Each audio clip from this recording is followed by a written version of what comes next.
Welcome to the Multiply Your Success podcast, where each week we help growth-minded entrepreneurs and franchise leaders take the next step in their expansion journey. I'm your host, Tom Dufour, CEO of Big Sky Franchise Team, and as we open today, I'm wondering how you create trust in your organization, and how do you balance that trust with accountability? And can those two even go together? Our guest today is Dr. Andrew Temte, and he shares with us some of the concepts from his books that teach about building organizational trust and accountability. Now, Dr. Temte is the former CEO of Kaplan Professional. He's the author of two books, Balancing Act, Teach, Coach, Mentor, Inspire, and The Balanced Business, Building Organizational Trust and Accountability Through Smooth Workflows. And he's the host of the Balancing Act podcast. Now, he's a thought leader on issues related to organizational health, continuous improvement, and workforce reskilling, which is why we wanted him to be on the program to be talking about this. His background includes being a president and head of global corporate learning at Kaplan, an interim president of Mount Washington College, and president of the Kaplan University, which is now Purdue Global College of Business and Technology. This blend of higher education and professional education experience gives Dr. Temte a unique perspective over the issues surrounding the future of employment and workforce relevance.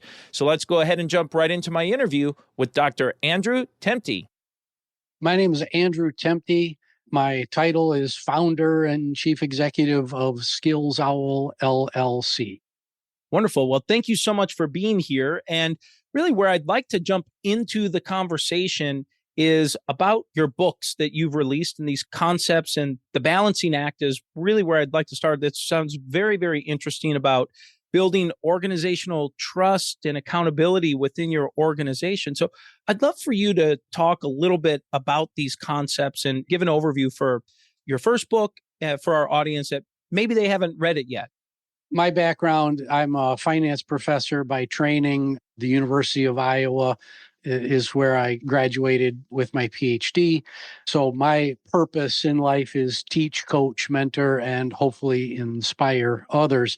I spent well over 20 years at the education company Kaplan, where I started off. I was the product of acquisition. So I had a small business along with my mentor and partner, Carl Swazer. We built that business up in the 1990s and then sold it to Kaplan in 1999. I spent 22 years at Kaplan in various roles, both in professional education and higher education. Just over that time period, later on, we're going to talk about makes and misses. I've had plenty of both.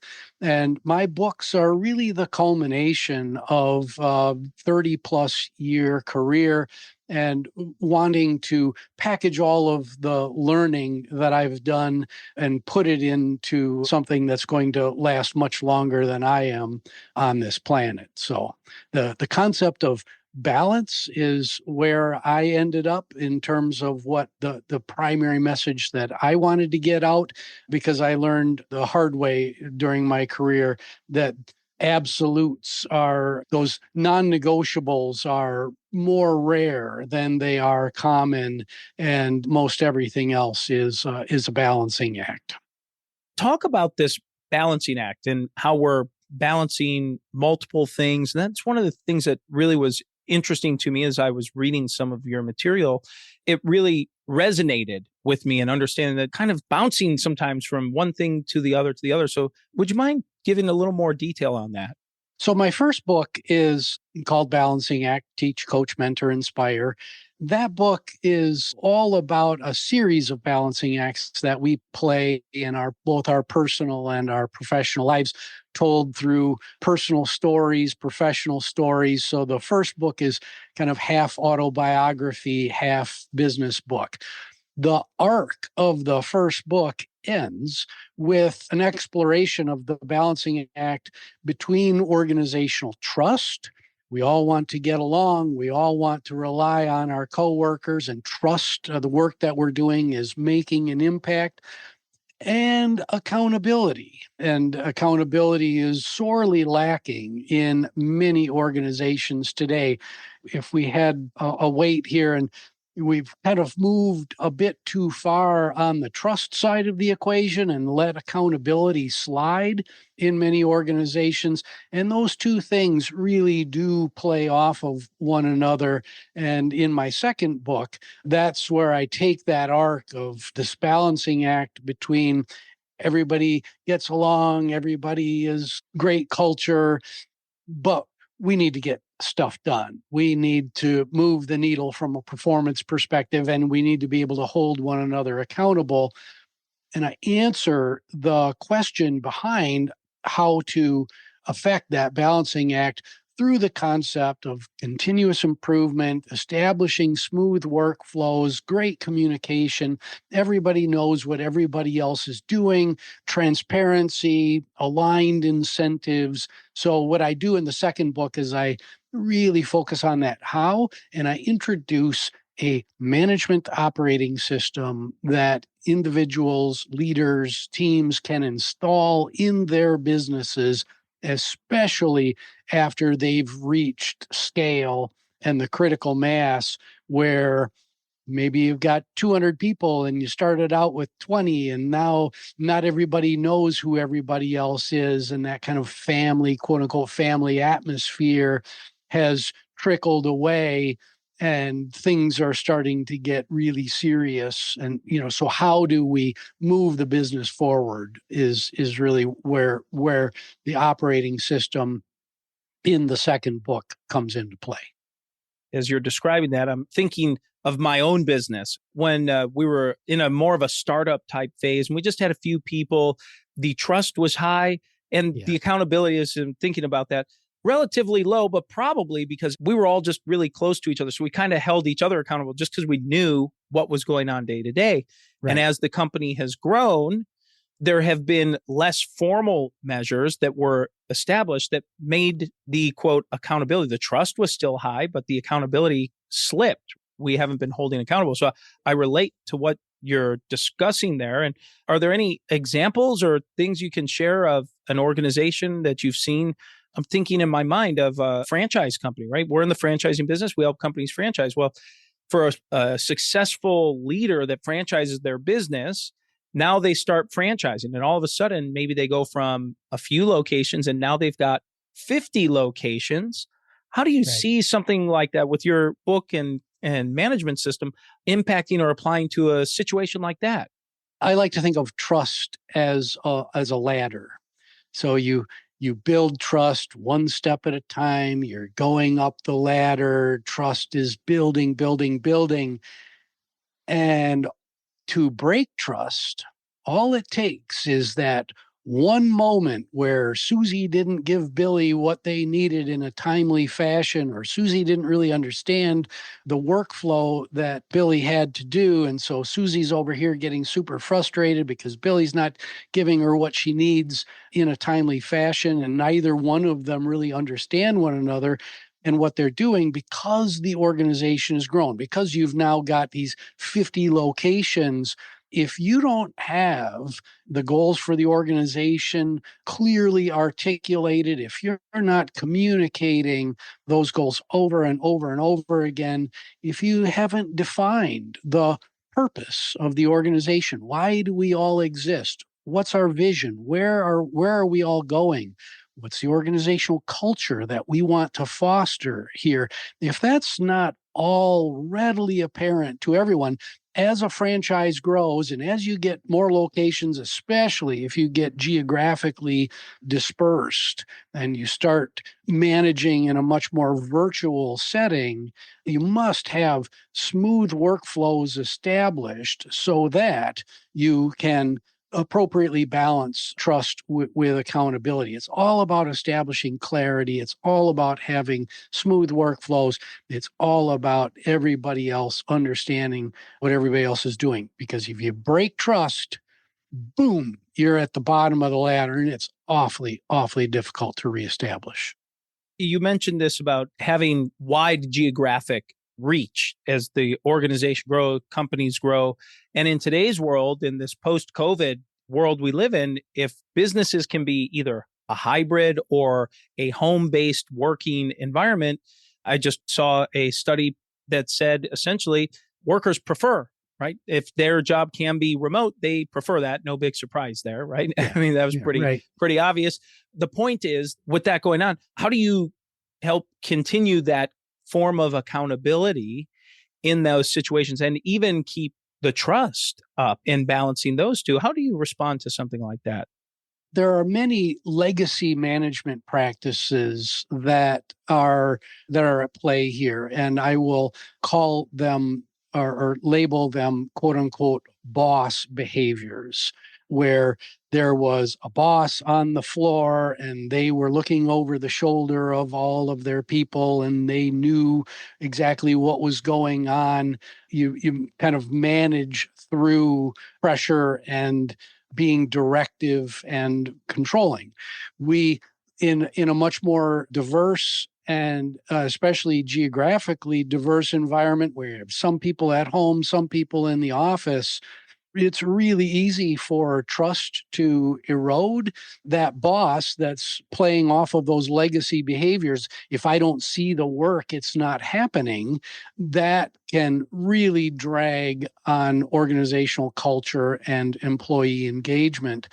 So it is really a transformation of what it means from a transformation from much more kind of boss like management behaviors to true leader management behaviors, where you empower individuals, you provide them the autonomy that they need, along with very crisp definitions of what the work is, what the workflows are, and what the expectations are, and that the measurement of outcomes and results is also strong. Incentives are aligned, and those are some of the key elements that are in my second book that allow diverse, geographically diverse, and hybrid work environments to thrive. It's no longer the case that the boss can say something once and expect everybody to get it because everybody was all in the same place and everybody's eyeballs were locked. That's a rare circumstance now.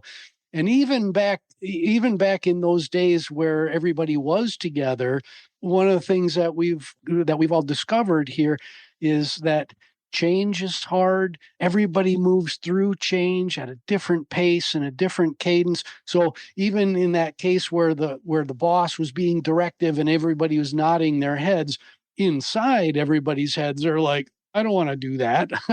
I'm not going there. I'm not engaging with that. So empowerment, autonomy, crisp workflows, strong communication, saying the same thing over and over and over and over again. It's hard, but a truly effective work environment in this post-COVID era is definitely attainable. Fantastic. Well, as you're describing that repetition over and over and over again, I've had some good friends in leadership roles describe their position not as the president or the CEO, but as the chief repeating officer, the CRO. Yeah, absolutely. Well, this is a great time, Andy, in the show where we make a transition and we ask every guest the same 4 questions before they go. And the first question we like to ask is, have you had a miss or two on your journey and something you learned from it? Many misses. Personal side, on the professional side, I won't bore you with the personal side. If you want to pick up my first book, you'll get some of my personal misses in there. The thing I would put in the category of misses professionally, going back to this concept of change management, was a previous version of myself as a leader where I was more directive, much more controlling. I like to call it my quote unquote Andy said era of management, where nothing happened in the business unless Andy said that it was so. Well, I completely underestimated the change functions that each individual in the organization has. Each one of us has a whole host of change management curves that we apply to all manner of settings in our lives. Sometimes navigating through change is easy. Sometimes it's really, really hard. But everybody is different. And I would say something once, I would expect that everybody got it and that everybody was going to be able to move through whatever change it is, an acquisition, a new product launch, whatever it was, that they were going to move through that change at the same speed that I was going to move through that change. And that is just absolutely not the case. Great story to share. Thinking back before self-employment and running my own business and being on the other end where there was a version of a boss that kind of like an Andy said type of a boss. And remember going through some transitions that were challenging, and it was difficult for my fellow coworkers at the time and all of the things that were going on. And we knew that once the information came to us, in most cases, the bosses had known for maybe several months or 6 months or a year or longer. So they had kind of sorted through it already. And so that's a great example and story. Thank you for sharing. Well, let's talk about a make. You have a great decorated career and work history. I'd love for you to share a make or two. For me, it's been being in the right place at the right time. It's not luck, it's some luck, but I believe very strongly that you make your own luck through learning, education, creating, establishing, nurturing relationships in your life. So it becomes much easier to be in the right place at the right time if you've put in the work and the effort up front to get there. A lot of the makes that I would say are in the business building environment. I didn't do a lot in franchising, but I did work partnerships all around the world and acquisitions of companies of varying size throughout my career. So I look back at my career and there are a few standout acquisitions where we really got it right. The product market fit was there. The cultural fit was for the most part there. And the change the ability to the group move through the change management process was smoother than most because the fit was there. Everybody could kind of see the why, even though they might not have agreed with, giving up some autonomy over here and joining a larger company. If you can help individuals really see the why through that repetition, through storytelling, effective storytelling, you're gonna have more success than not. Andy, how about a multiplier to maybe grow yourself personally or professionally that you'd like to share? The multiplier in all the businesses that I've been involved in is customer success. And you have customer success that drives a word of mouth engine that no marketing campaign can match. So helping to create these Yahoo moments in individuals' lives as an educator, as an individual who worked in the education field, that's what our job was, really, to create Yahoo moments. I earned that degree. I achieved that industry recognized credential that's going to help me get the raise, the promotion, provide more for my family. Boy, if you help create those Yahoo moments for others, folks are going to stick with you and promote your business. So having the customer front and center, back to our discussion of trust balanced with accountability. In my career, I have seen it more often than not that trust and accountability break down much easier when the customer is not front and center. It's as the company grows, it's really easy to lose sight of who's paying the bills and who really matters in the company, and that's the customer. Great, keeping that customer success, that client success front and center. Love that. Well, Andy, as we bring this to a close, the final question we like to ask every guest is, what does success mean to you? Again, my purpose is to teach, coach, mentor, and inspire. So success to me is helping others grow and learn. And that doing that is true to my personal purpose. And so success to me is aligning one's personal purpose with the purpose of the work that they're engaged in. And if you're an individual listening to this right now and your personal purpose is not aligned with the work that you're doing, everything is just a lot harder than it needs to be. So we can all do better for ourselves, for our families, for our communities, if we think about aligning our personal purpose with that of the businesses that we engage with. What's the best way for someone to get in touch with you, connect, learn more about what you're doing, or maybe get a copy of one of your books? So the books are out on Amazon and Barnes and Noble and wherever books are sold. Really, everything that I'm doing is located at my website, which is andrewtemte.com. So there's no P in my last name. So ANDREWTEMTE.com. That's where everybody can connect with me. I'm on LinkedIn, Facebook, Instagram. I left Twitter, now X, at the beginning of 2023 because my mental health was being challenged by all the doom scrolling. So you really can't find me there, but that's okay. As we bring this to a close, is there anything you were hoping to share or get across that you haven't had a chance to yet? Just reiterate that you understand your personal purpose. And if you want to explore that more, on my website, I have a personal planning guidebook that all of your listeners can download for free that will help with who am I? Where am I going? What's my vision for my future? Dr. Temte, thank you so much for a fantastic interview. And let's go ahead and jump into today's 3 key takeaways. So takeaway number 1 is this concept of balance that Andy talked about between organizational trust and accountability. And he said in today's world, accountability is really lacking. It's on the weekend. The pendulum needs to start swinging back. And he said you need to have balance between these two pieces of trust and accountability.